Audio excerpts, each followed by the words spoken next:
Суға кете жаздады. Көл бетінде үрмелі қайығы жарылып кеткен балықшы құтқарушылардың көмегімен аман қалды. Тал егу акциясы. Орталық саябаққа 250 түп көшет отырғызылды.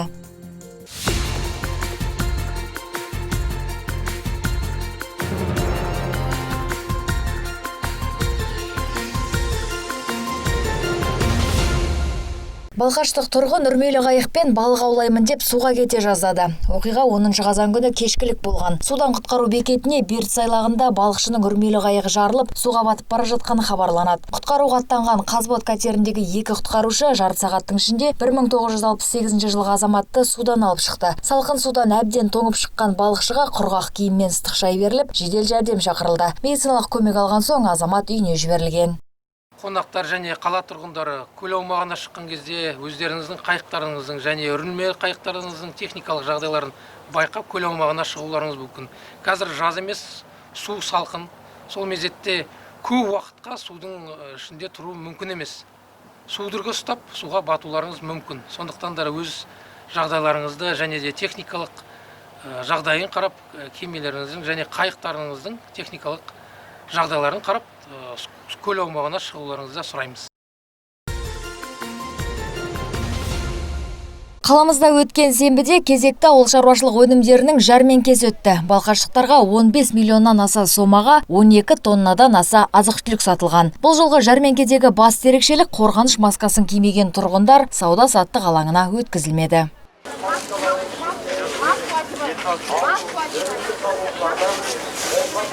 Жайдарлы жәрмеңкеге келген балқаштықтарды кіреберісте полиция мен санитарлық мамандардан құралған мобильді топ қарсы алды. Індеттің алдын алу аясында бетперде тақпаған тұтынушыларды есіктен кіргізбей кері шығарды. Сатушылар арасында да санитарлық ережеге бағынбағандар болды.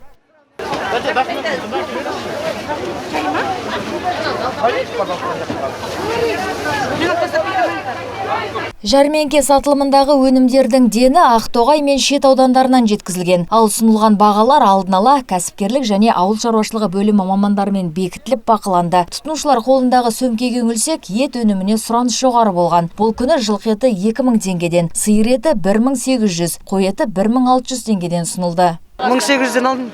Сиыр етін. Бағасы, яғни алдында айтылғандай сол тұрақты баға, иә. 1800-ден алдық. Сиырдың еті. Яғни сол бағасына сәйкес сатып тұр ғой. Иә, жаман емес, жақсы. 1800-ден сиыр еті. Пойдет нормально, жақсы, иә, тамаша. 4 сағатқа созылған сенбідегі сатылымда 7 тоннадан аса ет, 140 келі сүт өнімі және 300 келі балық, 3 тоннадан аса көкөніс пен жеміс-жидек сатылған. Осылайша Балқаш тұрғындары 15 миллионнан аса сомаға 12 тонна 190 келі ауыл шаруашылық азық-түлік өнімін сатып әкеткен.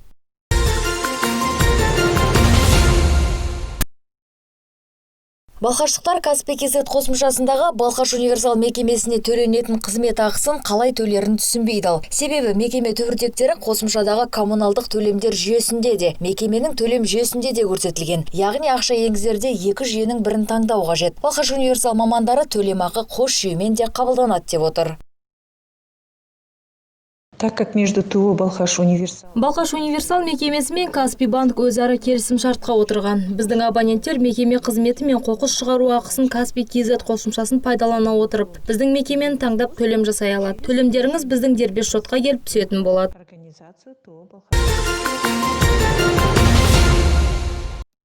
Балқашта 7 қазан күні жоғалып кеткен 72 жастағы кейуана өлі күйінде табылды. Іздестіру нәтижесінде Нина Труфанованың денесі қаладан солтүстік бағытқа қарай 11 шақырым жерден табылды. Естеріңізге салсақ, марқұм болған Нина Труфанованың жоғалғаны туралы өткен жұмада хабарлағанбыз. Соңғы рет қарт әже 53-989 әскери бөлімі маңынан өтіп бара жатқаны аталмыш бөлімнің бейнекамерасына түсіп қалған болатын. Сондықтан да іздеу тобы мен құтқарушылар негізгі бағытты Қоңырат мөлтек ауданына қарай бұрған еді. Поиски проводились в районе Степного массива.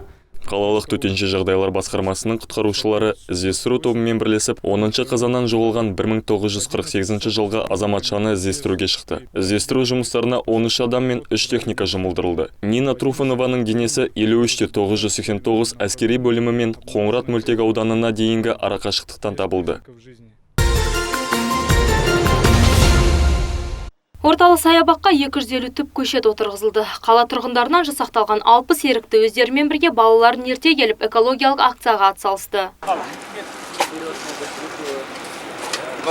Қала басшысы алғашқы түпті отырғызған соң еріктілер 200 түп қара ағашты отырғызуға кірісті. Қарағандылық көшеттер біздің жерде тез қабылдану үшін өз топырағымен жеткізіліпті. Қаланы жасылдандыруға бағытталған бұл акцияға студенттер, жұмыс топтары атсалысты. Олардың арасында қала әкімінің отбасы да бар.